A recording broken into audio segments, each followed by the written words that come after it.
Nagpapagaling na sa Zamboanga City ang ilang nakaligtas sa pagbagsak ng C-130 ng AFP. Pinarangalan ni Pangulong Duterte ang mga sugatan at nasawing sundalo. Balitang hatid ni Marisol Abduraman. Nakabalot ng bandage, lapnos ang mukha at iba't ibang parte ng katawan. Ito ang sinapit ng ilang sundalo na nakaligtas nang bumagsak sa Patikul, Sulu ang C-130 ng Philippine Air Force na may tail number na 5125. Nasa ICU sila ngayon sa isang pribadong ospital sa Zamboanga City. Isa sa kanilang kaanak ni Erin na isang korporal nang inabot pa nga raw siya nang makita ang video. Pero hindi raw niya sukat akalain na kasama pala doon ang pinsan at kababata niya. Tumawag sa akin yung nanay. Sinabi niya na nasa ICU daw yung pinsan ko. So nag-ano siya sa akin, napuntahan ko daw kasi wala man talaga siyang pamilya dito. Ako lang talaga. So, pero hindi raw niya nalapitan ang pinsan na nasa ICU. nag-positive siya sa COVID-19 po. Ay, okay. So, sino nagsabi? Yung doktor po talaga. Yung update lang po sa akin ng doktor is naririnig niya at naiintindihan niya yung mga sinasabi at nagagalaw din niya yung kamay niya. Nakakapagsalita na ba? Hindi pa, ma'am. Kaya agad daw niyang ibinalita sa tiyahin na nasa agusan ang kondisyon ng pinsan. Sa Zamboanga City Medical Center naman, 17 sundalo na ang dinala. Ayon sa tagapagsalita ng ospital, isa sa mga sundalo ang nasa intensive care unit, habang 2 ang nasa orthopedic section. Ginawa na ring burn unit ang birthing clinic ng ospital dahil sa dami ng sundalong sunog ang katawan.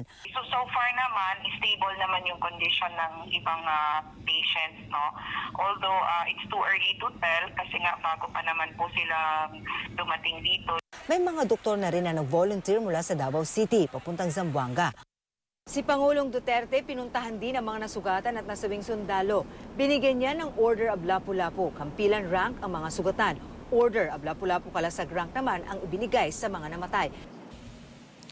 Nung ibinalita sa akin, as usual, I go into a process of sorrow. More than anybody else, kasing pareho tayo. Walang problema.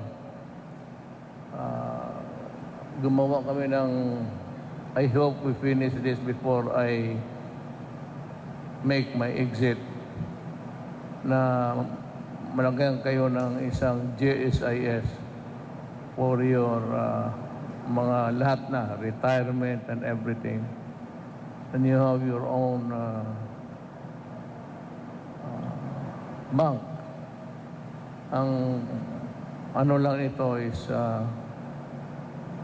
I will sell a part of Bonifacio. Ayon kay AFP Chief of Staff General Cirilito Subihana, all accounted for na ang mga sakay na nag-crash sa C-130.